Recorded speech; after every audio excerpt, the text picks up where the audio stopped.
Olá, olá! Vamos começar mais uma leitura viva com a edição do Janeiro Branco, que é uma campanha em prol da consciência sobre a importância da gente cuidar da saúde mental e da nossa saúde emocional.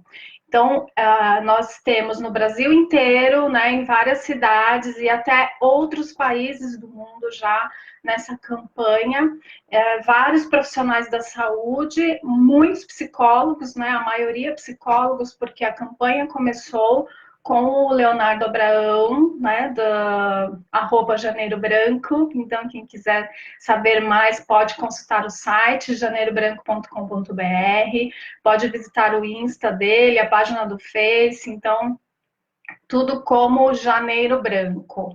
São vários eventos gratuitos, né? Palestras, workshop, atendimentos, eventos em praças, na Paulista, né? Aqui em São Paulo, o pessoal se reúne, vai para a Paulista. Então, são várias intervenções trazendo essa importância, né? E também com a intenção de desmistificar isso, né? De que psicólogo, psicoterapia, cuidado com a saúde mental, cuidado com a saúde emocional, não é coisa de rico, como eu fiz uma postagem, né, esses dias, e também não é coisa de louco, é coisa de gente, né? É coisa pra gente, né? Para esse momento conturbado que a gente está vivendo, inclusive, né? Mais do que necessário. Então a gente está vivenciando muitas mudanças, muitas transformações, as coisas estão muito rápidas, né? Excesso de informação. Então a gente tem que cuidar do nosso espaço interno, né? Para que a gente possa lidar com tudo isso de maneira mais saudável. E o livro que eu escolhi para a gente trabalhar a leitura nessa campanha é esse aqui, O Poder de Cura da Meditação, né? E esse livro, ele é um resumo, né? Um resumo de um congresso sobre budismo e ciência. E aí tem vários profissionais, né, psiquiatras, psicólogos, neurocientistas, médicos e também monges budistas falando sobre as suas pesquisas no campo da meditação, das práticas contemplativas e os benefícios para a nossa saúde mental, emocional e física também, tá? O capítulo que a gente vai ler hoje é sobre as intervenções na medicina e na psiquiatria, baseados na atenção plena, do John, meu querido John Kabat-Zinn, que, na verdade, foi o que começou, né, com essa história dos programas, os protocolos de mindfulness, trazendo essa questão das tradições, né, de uma forma completamente laica e podendo colocar dentro das universidades para que isso fosse mensurado, estudado, e o que virou hoje, né? Que bom, né? Essa grande rede de Indra, como ele mesmo diz, né? De pessoas interessadas em multiplicar esses protocolos, esses programas em prol da saúde e também da autoconsciência, do autocuidado e do autodesenvolvimento, né? Porque a prática do mindfulness vai além dos benefícios para a nossa saúde mental e emocional. Então, como diz ele, ele gostaria que as pessoas se interessassem e começassem a prática menos pelo que os estudos científicos comprovam e mais pela curiosidade, né, pela abertura, pela intenção de descobrir novos caminhos aí na vida. Então, esse capítulo é um pouco longo, eu não vou ler todo, eu dei uma olhada e vou ler uma parte que fala das questões principais, né, da visão dele sobre o mindfulness, budismo e o MBSR. E quem quiser comprar o livro, eu recomendo, né? Não é jabá, não ganho nada, não tem link de afiliado. É só porque eu gosto do livro e acho a leitura bem interessante para a gente, né? Então vamos lá? Intervenções na medicina e na psiquiatria baseadas na atenção plena. O que significa baseado na atenção plena?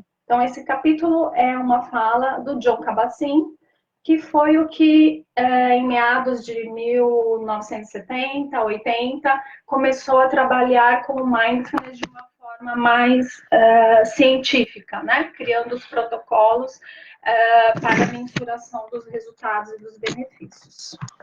Então, Jon Kabat-Zinn, cientista, autor e professor de meditação, Jon Kabat-Zinn foi o homem que introduziu a atenção plena no mapa. O Programa de Redução do Estresse Baseado na Atenção Plena, MBSR, que ele desenvolveu, se propagou saindo do porão de um hospital de Worcester, Massachusetts. É uma trava-língua, né? Massachusetts. Para instituições médicas pelo mundo afora. Quem melhor que o fundador do programa para explicar como a atenção plena ingressou na área dos cuidados com a saúde convencionais, expor os fundamentos lógicos e os principais princípios do programa e delinear como espera que a confluência da medicina evolua no futuro. Então vamos lá ver o que o Jon nos diz. Então vamos lá. Trata-se de uma iniciativa muito radical, eu diria até mesmo revolucionária, organizar um fórum sobre meditação e saúde e trazer os mundos da medicina e da neurociência para um templo budista tibetano. Estamos em um território muito delicado aqui. Estendemos os limites de nosso entendimento e discurso ao reunir dois mundos extraordinários que, pela primeira vez na história, dialogam, investigando juntos de maneira ponderada e objetiva áreas de interesse parcialmente coincidentes, bem como, talvez, esclarecendo diferenças significativas em certos pontos de vista e abordagem. É assim que um novo aprendizado e entendimento se dão na comunidade humana. Essa confluência da ciência com o Dharma, tanto com o D maiúsculo quanto com o D minúsculo, nunca aconteceu antes na história. Ela oferece, no entanto, uma profunda oportunidade de explorar diferentes epistemologias, em outras palavras, diferentes formas de compreensão e diferentes metodologias para a investigação sistemática por meio da observação e da experimentação, externamente e por intermédio da introspecção, da natureza da realidade e do potencial desta última em reduzir o sofrimento humano. O envolvimento mútuo dessas diferentes formas de compreensão tem o potencial de transformar nosso entendimento sobre a saúde e bem-estar, doenças e ausência do bem-estar, a natureza da mente e sua relação com o corpo e o domínio do coração. Essas são indagações profundas, referentes às quais nenhuma disciplina isolada tem a última palavra ou uma posição privilegiada. Portanto, talvez haja certo potencial para que nossas investigações deem origem ao que gosto de chamar de rotação ortogonal da consciência. Uma nova maneira de perceber a realidade deslocando as estruturas de referência em 90 graus, de modo semelhante a quando colocamos dois filtros polarizados um sobre o outro, percebendo que a luz está bloqueada e em seguida giramos um deles em 90 graus com relação ao outro. E a luz consegue passar. Em uma relação ortogonal, diferentes perspectivas podem se interpenetrar e dar origem, se mantidas na percepção consciente, a uma rotação na consciência. Nesse momento de visão, tudo é diferente e novos horizontes de liberdade e possibilidades se abrem, oferecendo novas dimensões, sem que, no entanto, tudo deixe de ser exatamente a mesma coisa. No caso de muitas pessoas, como aquelas que atendemos na clínica da redução do estresse, no centro médico da Universidade de Massachusetts, provavelmente não seria muito sábio convidá-las para um local como o Lerab-Ling, um magnífico templo budista tibetano com seu gigantesco e imponente Buda dourado, e depois tentar lhes mostrar o trabalho no qual meus colegas e eu estamos envolvidos, o cultivo meditativo da atenção plena. Embora com frequência seja dito que a atenção plena é a essência da meditação budista. Ela poderia não ser bem compreendida em termos de sua aplicabilidade universal, correndo o risco de ser, portanto, irrelevante para eles caso tivessem contato com ela dessa forma. Então, o que eu acho bem importante do mindfulness, né, e bem legal, é justamente essa forma laica de se apresentar, né? Então, a gente tem muitas pessoas que não têm uma religião, tem pessoas que são tem ateus, tem pessoas que não acreditam muito nessa história da meditação ligada à espiritualidade ou à religiosidade, né? Então, o mindfulness traz de uma forma muito laica e muito pura e simples na prática, o que é muito convidativo para todos, né? Torna uma prática democrática, um convite de consciência plena, de atenção plena, de autoconhecimento, de autodesenvolvimento para todas as pessoas. A redução do estresse baseada na atenção plena, ou MBSR, foi concebida para ensinar as pessoas com problemas clínicos e em sentido mais amplos com estresse, dor e doenças, a cuidar melhor de si mesmas e progredir em relação à saúde e ao bem-estar por meio do cultivo e da prática sistemática da meditação da atenção plena. Isso é bem legal, né? Porque desde o começo tem uma ideia aqui de autorresponsabilidade, né? E de autonomia sobre o autocuidado. Então, a pessoa não tem essa dependência de ter que ir a um lugar para ser cuidada. Então, tem um texto que ele fala sobre o sistema de saúde, né? Que na época ele tinha prestado atenção nisso, que tinha uma prévia, uma seleção das pessoas que seriam atendidas para os estudos, por exemplo, né? E essas outras pessoas, né, faziam o que com seus problemas, com seus dilemas, com as suas dores, né? Com seus distúrbios. Então, o mindfulness foi pensado justamente nisso, nessa questão de autonomia da pessoa. E a gente vê que essa realidade, né, que ele falou nesse texto aí, baseado numa visão dele de 1979, né, é uma coisa cada vez mais real para a gente, né? Então, o mindfulness está no SUS, mas quantas pessoas têm acesso a isso? Então, que seja uma prática autônoma, né? A pessoa vai, faz um treinamento, aprende como se cuidar e segue aí um caminho de autodescobrimento, de autocuidado, de autogentileza, né? Independente se ela tiver a vaga lá no SUS ou não. Né? E pensando na questão nossa mesmo, né? Do processo psicoterapêutico, né? Então, você vai trazendo, oferecendo, né? Essa autonomia para a pessoa de saber lidar com seus próprios dilemas, né? De forma mais saudável e mais positiva. Então, a partir da minha perspectiva e do meu entendimento do Dharma, não é necessário nem sábio expor as pessoas de maneira tão explícita e radical às origens budistas da atenção plena. Em certo sentido, já existe algo presente em todos nós que torna desnecessária a estética cultural que nos rodeia em um espaço como Lerabling. As formas são belas e eu pessoalmente as amo, mas elas poderiam ser um obstáculo para o entendimento da relevância e dos benefícios do que podemos chamar de Dharma, com D minúsculo, para a maioria das pessoas do planeta que estão em sofrimento e poderiam se beneficiar do treinamento da atenção plena de modo mais universal. Só fazendo um adendo, deixa eu marcar aqui para não me perder na leitura. Sobre o Dharma com D maiúscula e Dharma com D minúsculo, né? Ele até coloca aqui, ó. Dharma com D maiúsculo, refiro-me ao Buda Dharma. Com Dharma com D minúsculo, refiro-me essencialmente aos mesmos ensinamentos, porém em uma linguagem e forma universais, não concebidas como budistas, e sim apenas como humanas, né? Então, só para a gente entender. A maioria provavelmente encararia a iconografia e a arquitetura como símbolos de uma religião e que naturalmente elas representam.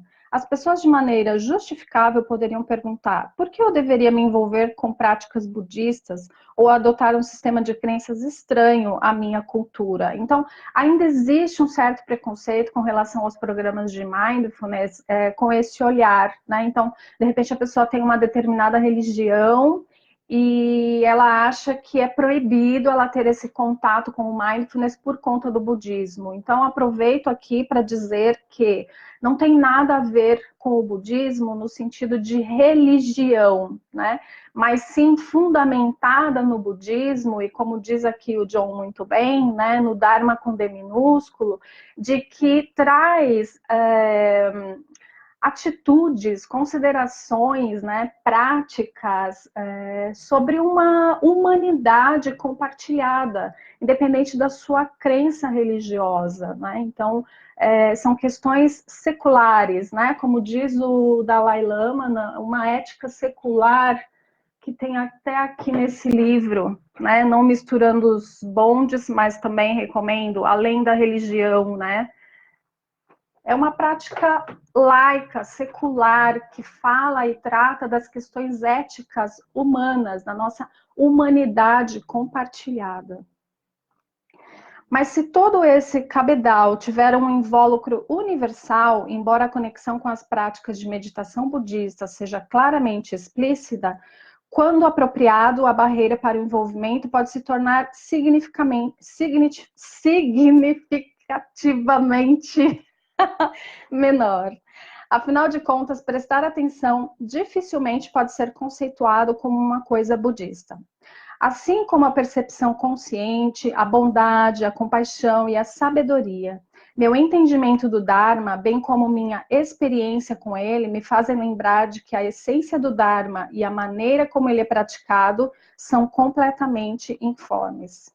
Se esse é o caso, podemos então perguntar qual poderia ser a melhor forma de cultivar um discernimento e uma personificação libertadores, de maneira a remover todas as barreiras ao cultivo e, em última análise, a personificação da sabedoria, da compaixão e da bondade.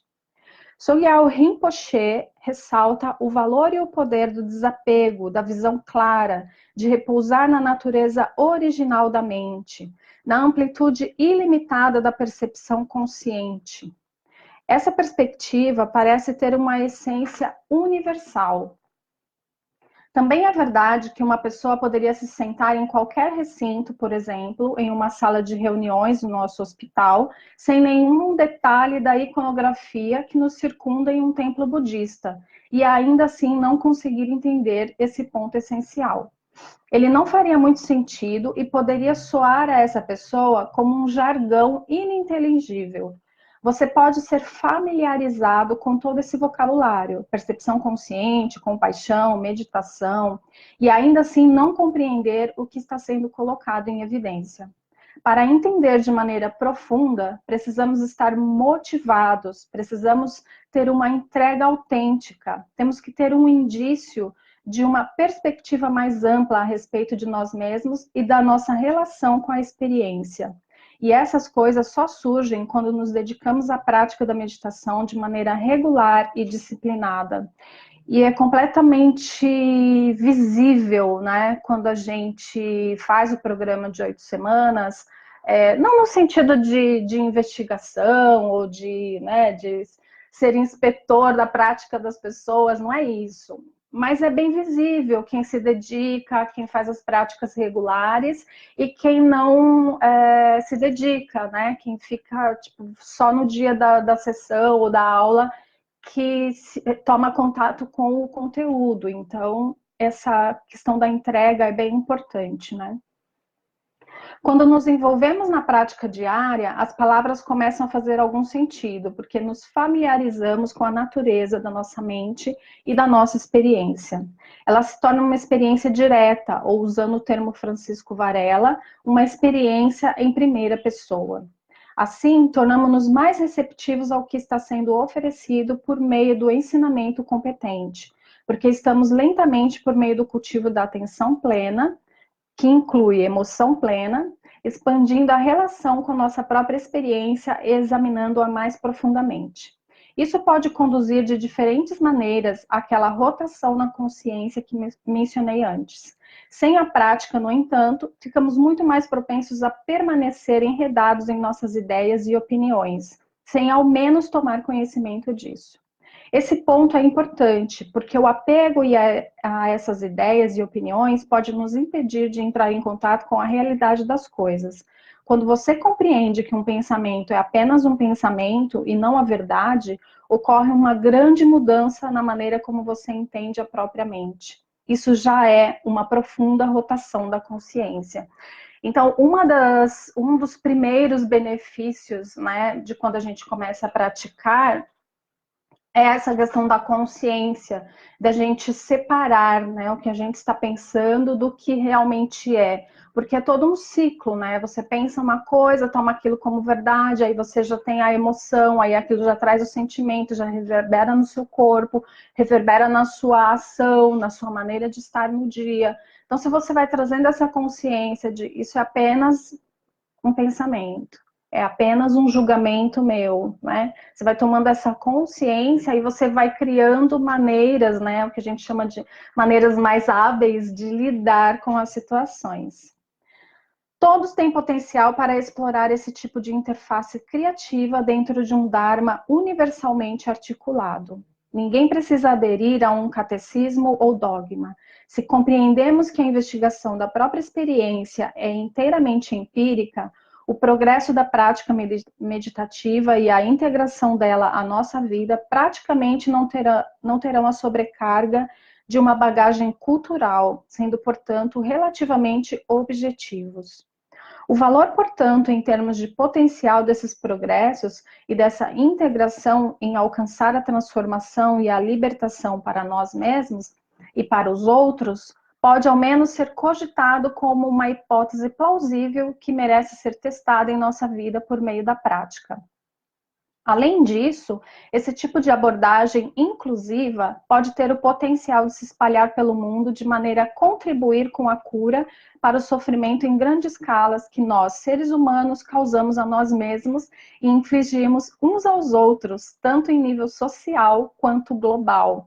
Então, assim, embora ainda tenha muito preconceito, por exemplo, quando você vai apresentar uma proposta de trabalho de mindfulness numa escola, né, tem essa preocupação da questão da religiosidade, mas é budismo, mas como é que é essa história de meditação, né?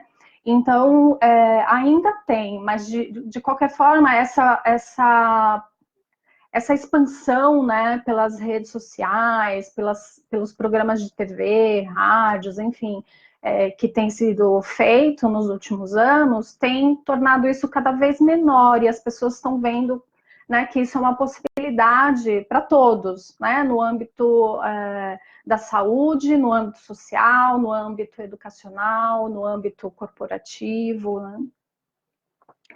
Então, de maneira, ele está falando da expansão, né, de uma maneira mais global. Ainda assim, cada um precisa encontrar o próprio caminho para empreender essa aventura. Não há um padrão, uma maneira específica de abordar e habitar a percepção consciente. A essa altura, as ciências biológicas já deixaram completamente claro, se é que havia alguma dúvida, que não existe uma separação essencial entre o que chamamos de mente e o que chamamos de corpo. Peço desculpas a René Descartes, que tendo em vista que esse congresso se dá justamente em seu país de origem, mas esse tipo de dualismo está agora extinto. Poderíamos dizer que a atenção plena envolve, como dizia o Buda, ser uma luz para si mesmo. Você não precisa sequer se tornar uma luz para si mesmo, porque sua natureza já é luminosa. A rigor, as imagens e estátuas do Buda não representam uma divindade, prestem atenção nisso, né? E sim, com mais exatidão, um ser humano profundamente empenhado em compreender a natureza do próprio sofrimento e da própria mente. Então, quando a gente vê uma estátua de Buda, né, uma imagem do Buda, ou do Budinha, meu Budinha, aqui eu fazendo good vibes para vocês, né, a gente logo pensa que tem a ver com a religiosidade, e não tem, né? Isso é para lembrar a gente, né, de cuidar do estado da nossa mente. Então, quando eu vejo o meu budinho aqui, good vibes, né, eu faço uma breve checagem mente, corpo e coração, né, e cuido, né, do meu estado, momento a momento, presente, consciente. Então, essa é a ideia, né, das imagens. Dizem que as pessoas costumavam perguntar ao Buda: você é um deus? A resposta dele era: não, apenas estou desperto. Essa é uma mensagem e tanto. Ele não estava se diferenciando de nenhuma outra pessoa, mas exatamente apenas apontava a verdadeira natureza de todos nós, a própria vigilância, ou mais comumente, a percepção consciente, quando plenamente personificada. Você não precisa ser budista para personificar a vigilância ou cultivar a atenção plena. É mais uma questão de reconhecer sua essência de Buda nesse momento. Então, a gente pode até fazer alguns segundos aqui de pausa nessa leitura, né? E você trazer essa consciência para si. Faça uma breve checagem do seu corpo, da sua respiração, do seu estado emocional, né? Do estado da mente. Está a mente agitada? Está tranquila? Né? E não no sentido de julgar, de criticar, ou de uma apreciação do que é bom ou o que é ruim, né? Apenas tomando consciência, né? Krishnamurti diz, né, que o mais alto grau de funcionamento da mente é a gente observar sem julgar, né? Então, é um treino constante. Então, é mais uma questão de reconhecer sua essência de Buda neste momento. Reconhecer que você já é um Buda. E porque, essencialmente, é isso que você já é. Não existe nada a que resistir ou algo a alcançar, né? Isso é muito legal. Não existe nenhum problema. O único desafio é se você é capaz de vivenciar essa realidade em qualquer momento, seja ela qual for, né? Porque a gente tem, assim, eu mesmo falo muito sobre a questão da felicidade, felicidade genuína, né? Eu acredito que estamos aqui para ser feliz. Mas o que é essa felicidade? Né? É você estar em estado de graça o tempo todo, sorriso, né? Não de graça, mas de sorriso, de essa alegria de, né, física, material? Não, né? Para mim, felicidade é eu poder me acolher em um momento de tristeza, em um momento de preocupação, em um momento em que algo me balançou, me tirou do trilho, né? Mas eu posso olhar para aquilo com equanimidade, acolher, me dar o direito de ficar triste, me dar o direito de ter um problema, né? Porque sou humana. Então, eu acho que isso é felicidade, é uma felicidade genuína, que vem de dentro, né? Que te sustenta, que te deixa forte para lidar com os desafios da vida. Então, não existe nenhum problema, né? O único desafio é se você é capaz de vivenciar essa realidade que você tem agora, hoje, nesse momento. Se é capaz de personificar esse reconhecimento e permitir que ele permeie e sature todo o seu ser. A atenção plena não diz respeito a tentar fazer algo acontecer. Ela envolve, sim, reconhecer e admitir essa dimensão do seu ser, essa qualidade de vigilância desprovida de qualquer programação ou autoenvolvimento. Estar em primeiro plano no seu relacionamento com a vida, em vez de completamente escondido, despercebido e ocioso. Quando iniciei o programa piloto, do que rapidamente se tornou a Clínica de Redução do Estresse no Massachusetts Medical Center, em 1979, poucas pessoas na cultura predominante conheciam ou ousavam a expressão atenção plena para se referir a uma forma de prática de meditação. E um número ainda menor delas conhecia ou usava a palavra Dharma, que com D minúsculo. Não havia praticamente nenhum interesse por essas coisas nos círculos médicos e científicos. Eu já vinha me perguntando havia algum tempo como poderia reunir minha prática do Dharma com um meio de vida adequado para que o meu trabalho e treinamento na ciência e minha prática de meditação pudessem se fundir em um todo inconsútil, possibilitando-me levar uma vida mais integrada, talvez me envolvendo com algo de valor intrínseco para o mundo, né? Engraçado que aqui me veio na mente essa minha meio que luta, né, e meio que busca também de juntar a minha prática no empreendedorismo com o Dharma, né, que pode ser de D minúsculo, e com o Mindfulness, né, como no começo as pessoas estranhavam muito e questionavam muito isso, né, mas ultimamente eu tenho ficado bem feliz de ver algumas pessoas que eram puro, né, sangue na veia, faca no olho, como é que é? Não, é sangue no olho e faca na caveira, né, que estão falando já no põe o pé no freio, presta atenção nos seus limites, né? Toma cuidado com a sua saúde, olha o autocuidado, né? Pessoas que, ó, mandaram ver e na produtividade 1000 e não sei das quantas, e estão falando agora em depressão, em burnout, então se cuide, né? Cuidar da sua saúde mental, da sua saúde emocional também é importante para o seu empreender. Então, eu fico muito feliz de ver essas coisas se unindo, porque no fim das contas é o que ele fala aqui, né? É uma coisa só, né? Então, como é que eu posso fundir de um modo que possibilita me levar a uma vida mais integrada? Então, que bom que eu me possibilitei, acreditei, continuei com o meu propósito, né? E, juntando as duas coisas, e isso faz todo sentido para mim. E eu penso que faz todo sentido para o mundo, né? Por isso que eu persisti na minha posição do empreender desacelerado, né? Por isso que é escritório do futuro, até como uma brincadeira, né, com as palavras do mundo do empreendedorismo, é uma desaceleradora, né? Então, a gente vai trazendo isso como uma essência, como um propósito, que a gente vive, faz sentido para a gente quer compartilhar com as outras pessoas. Então, ele também falando, talvez me envolvendo com algo de valor intrínseco para o mundo. Algo que já estava ali o tempo todo, mas que às vezes temos dificuldade em reconhecer ou decodificar. Não me tornaria um monge, eu tinha esposa e um filho, e a vigorosa intenção de ter uma esplêndida vida em família. Como poderia conciliar essas duas diferentes dimensões de minha vida, de maneira que meu trabalho e minha prática do Dharma fossem uma coisa só? Não queria me envolver com algum tipo de trabalho para ganhar a vida e depois tentar integrar a ele minha prática de meditação. Desejava que o trabalho em si fosse fundamentado na meditação e em seu valor potencial e estivesse relacionado com eles.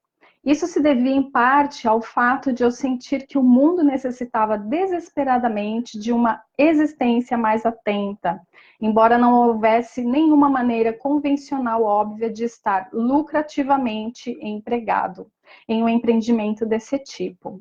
E também, em parte, porque não importando o trabalho ou as circunstâncias, a verdadeira meditação é a própria vida e como escolhemos vivê-la. Nossa, isso tem muito a ver com os meus pensamentos e as minhas práticas, né? Quando eu falo do marketing mindful, né, que não utiliza essa linguagem agressiva de venda, de querer vender e de estratégias o tempo todo, né? E o quanto isso impacta no crescimento do meu negócio, né? Mas o quanto isso para mim é irrelevante diante de eu estar vivendo uma verdade, de eu estar falando do que eu sinto, do que eu penso, né? E de como isso estar integrado aqui dentro, né? Estar em concordância, né? Para mim me traz uma paz de espírito, uma coisa muito boa, né? Que dinheiro nenhum paga, né? Então, não se tratava apenas de ficar sentado em determinada postura durante algum tempo, usando um objeto particular como foco ou concentrado, sem focalizar um objeto. Nós realmente só temos um momento para perceber nessa vida, o agora. No entanto, raramente o notamos, porque é muito fácil se distrair e sair da sintonia. Mas se não habitarmos esse momento presente, ficaremos invariavelmente perdidos no passado ou obcecados a respeito do futuro. Podemos nos levar à loucura devido ao medo e à ansiedade, e nesse meio tempo, a beleza do momento presente, o potencial deste momento e o potencial para lidar com as coisas como elas são nesse momento, o que é na realidade minha definição funcional de cura, são destruídos. Quando pensamos a respeito de hospitais e do papel deles na sociedade, poderíamos dizer que funcionam como ímãs, Dukkha, atraindo pessoas que estão em sofrimento, lidando com estresse, com dores de todos os tipos e doenças. Ninguém vai ao hospital para se divertir. Em geral, vamos ao hospital quando a dor e o sofrimento se tornam intensos demais para ser desconsiderados ou tolerados sem ajuda. Os hospitais não são os únicos ímãs Dukkha na sociedade. Escolas, prisões e as forças armadas também poderiam ser descritas dessa maneira. Por esse motivo, é provável haver um profundo papel para a atenção plena na transformação dessas instituições. Existem agora cada vez mais iniciativas para levar a atenção plena à escola, desde o jardim de infância até o último ano do ensino médio, ou às forças armadas e prisões, bem como para estudar os efeitos que esses programas causam nos participantes. E é legal aqui, ele não fala, né? Mas hoje a gente também está com um amplo campo de atuação no mundo corporativo, que também é um dos maiores desencadeadores, né, da depressão, por exemplo. E a depressão até 2020 vai ser a doença mais incapacitante do planeta. Então, que bom que estamos tendo essa abertura, né? Os primeiros indicadores sugerem que o resultado desses treinamentos nessas áreas bastante peculiares da vida pode ser surpreendentemente profundo e estar em grande medida voltado a maior harmonia, paz e aprendizado, seja na sala de aula, nas zonas de guerra ou no pátio da prisão. Alguns estudiosos budistas traduzem a palavra dukkha como estresse. Quando usei a expressão redução do estresse para descrever o treinamento em atenção plena que oferecíamos aos nossos pacientes clínicos, incorporado a ele vinha o sentido de que abrangíamos todo o âmbito da condição humana. A estrutura budista de Dukkha, a primeira nobre verdade, encaixa-se com perfeição nesse contexto. Eis aqui, portanto, a primeira nobre verdade é a existência do sofrimento, né? Para todos nós, para quem não sabe. Então, eis aqui, portanto, uma interface entre o Dharma e a medicina, apontando para o entendimento das causas básicas do sofrimento. Na realidade, as 4 nobres verdades foram oferecidas por Buda, que era com frequência chamado de um médico do mundo, no formato de uma estrutura médica clássica. A primeira nobre verdade é a de Dukkha, em geral traduzida como sofrimento, angústia, insatisfação, ausência de bem-estar ou estresse, né? Então, quem nunca passou por isso, passa por isso e ainda vai passar, né? Então, essa é a vida, né? É o sinal de vida, né? É o diagnóstico. A segunda nobre verdade é a etiologia ou causa suprema da ausência do bem-estar, a saber, o apego ou a autoidentificação. Então, a segunda nobre verdade é que o sofrimento é causado pelo apego, né? Ou a autoidentificação. A terceira nobre verdade é o prognóstico. Nesse caso, a possibilidade de um resultado realmente muito bom, a saber, a liberdade em relação ao sofrimento. Então, é o desapego, né? A quarta nobre verdade vem expressa como um plano de tratamento meticuloso, a saber, o nobre caminho óctuplo, do qual a atenção plena é um dos 8 fatores, se não me engano, é o 7º, né? Que interagem e se interpenetram, cujo propósito no MBSR é ser uma variável para todos eles. Então, isso, embora a intenção não seja ensinar o budismo ou trazer o Dharma com o D maiúsculo, né? É uma linguagem universal, né? São fatos universais. Sofrimento, quem não tem? Apego, quem não tem? Né? E o nobre caminho óctuplo, que é a terapêutica, né? Ele traz sobre... eu trabalho isso nos programas de 8 semanas, não no sentido de trazer o budismo, mas de trazer a consciência disso de uma forma ética, secular para a nossa vida diária, né? Então, a fala correta, a escuta correta, a ação correta, a atenção correta ou atenção plena, né? Então, são coisas que é nosso dia a dia. Então, quem não precisa, né, principalmente nos dias de hoje, cuidar do que fala, né? Trazer uma linguagem que seja útil, que seja gentil, que seja compassiva. Quem hoje não precisa cuidar da escuta, trazer uma escuta correta, parar de enfeitar as coisas que as pessoas nos trazem, tanto como julgamento, ou crítica, ou interpretações, né? Então, quem hoje não precisa cuidar da atenção, mais do que nunca, gente, nós temos, assim, uma infinidade de conteúdo rolando por aí, notícias falsas, né? Notícias negativas, ruins. Então, mais do que nunca, a gente precisa cuidar da nossa atenção e direcioná-la para algo útil para a nossa vida, algo que traga positividade, que traga desenvolvimento, né? Então, são coisas do nosso dia a dia que a gente precisa estar atento, né? Eis outra conjunção entre Dharma e medicina. Quando você presta bastante atenção às palavras meditação e medicina, soam muito semelhantes. Do ponto de vista etimológico, elas compartilham um profundo significado fundamental. A meditação e a medicina estão unidas em uma mesma articulação, por assim dizer. Ambas estão envolvidas com o mesmo assunto da maneira mais profunda possível: libertação do sofrimento. O radical de ambas as palavras tem o significado de medir, no sentido platônico de que tudo tem a própria medida interior correta. Então, aqui também tem a ver, né? Porque uma situação pode ser muito tranquila para uma pessoa e pode ser completamente, né? Gerar um sofrimento assim inaceitável, né? Um sofrimento que desestrutura a pessoa. Então, também tem a medida interior, né? Nesse sentido. A medicina é a restauração da medida interior correta quando esta sofre perturbação. E a meditação é a percepção direta da medida interior correta. A meditação é algo que podemos praticar interiormente e que pode influenciar nossa relação com a experiência, com a própria condição humana. E ela também pode influenciar nossa relação com o estresse, a dor e a doença, em especial quando esbarramos nas limitações muito reais da medicina moderna, ao procurá-la para que nos ajude a recobrar a saúde ideal. A medicina nos possibilita o benefício dos cuidados externos quando precisamos deles, mas é claro que, no longo prazo, quando conseguimos, a melhor medicina é a preventiva. A redução do estresse baseada na atenção plena foi concebida para funcionar como rede de segurança, a fim de amparar pessoas que resvalavam pelas fendas do sistema de saúde. Olha, lembra que eu falei? Ele está comentando aqui também.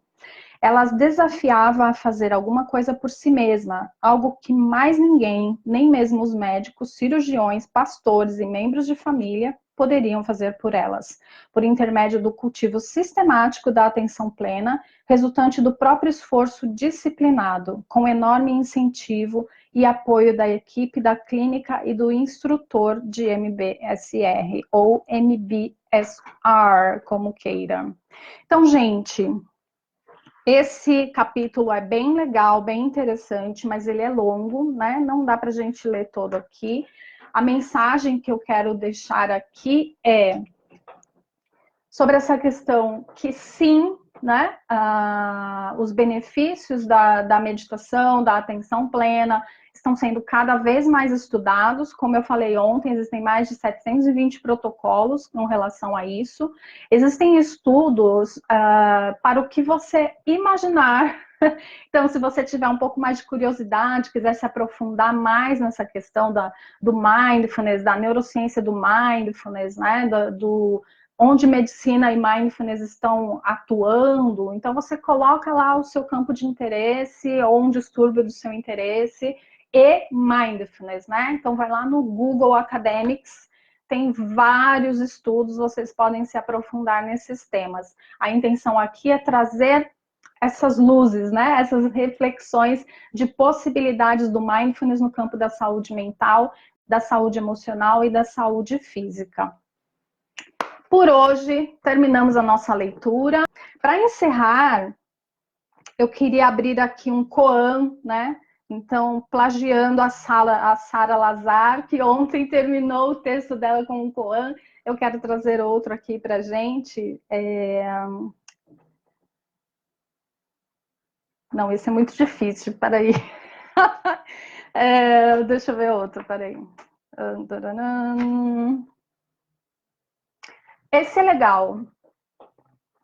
Então, o Koan de hoje, para vocês pensarem, não no sentido de chegarem só a uma constatação, mas no sentido também de se perguntarem qual é a minha responsabilidade nisso, o que eu posso fazer em prol dessa reflexão, tá?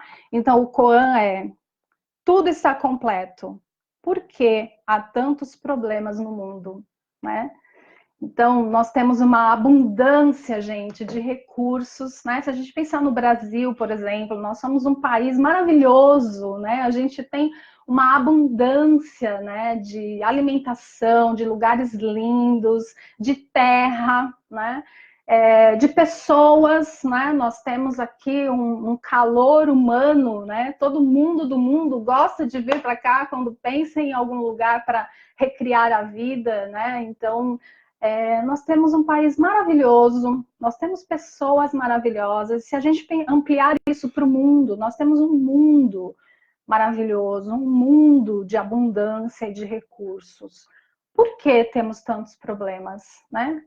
Então, a minha opinião e a minha reflexão vai seguir comigo durante o dia, mas eu gostaria de complementar com mais essa pergunta, né? Como eu me coloco diante dos problemas do mundo, né? Eu só reclamo, eu falo mal, eu fico maldizendo as coisas lá no Facebook, né? Aqui no Facebook, ou, né, eu estou pensando, buscando maneiras de transformar, de trazer coisas novas, pelo menos do meu lado, né? Porque às vezes a gente fala, eu não vou mudar o mundo. Será? Né? Porque eu acredito muito nas ações do micro para o macro. Se eu consigo transformar o meu entorno, as pessoas próximas, né? E essas pessoas também vão, né, transformando o entorno delas e assim, né, as raízes vão crescendo, vão se ampliando. Será que eu não posso mesmo mudar o mundo? Então, tudo está completo. Por que temos tantos problemas no mundo? E qual é? Aí me veio a frase do Freud, né? Qual é a sua responsabilidade na desordem que você reclama? Encerramos por hoje com essas questões. Vão me acompanhando aí nas redes que a gente vai trazer aqui bastante coisa, né? Conteúdos, reflexões, práticas, enfim, para que a gente possa juntos criar um mundo melhor a partir das nossas próprias vidas. Gratidão pela companhia de vocês, um beijo para vocês e um beijo para quem chegar depois e assistir a gravação. Se você está assistindo essa live ou a gravação e está organizando alguma ação, algum evento do Janeiro Branco, deixe nos comentários aqui para quem estiver assistindo a live também ter acesso ao seu evento e poder participar, tá bom? Beijo, bom dia para todo mundo. Tchau, tchau. Vamos começar mais uma leitura viva com a edição do Janeiro Branco.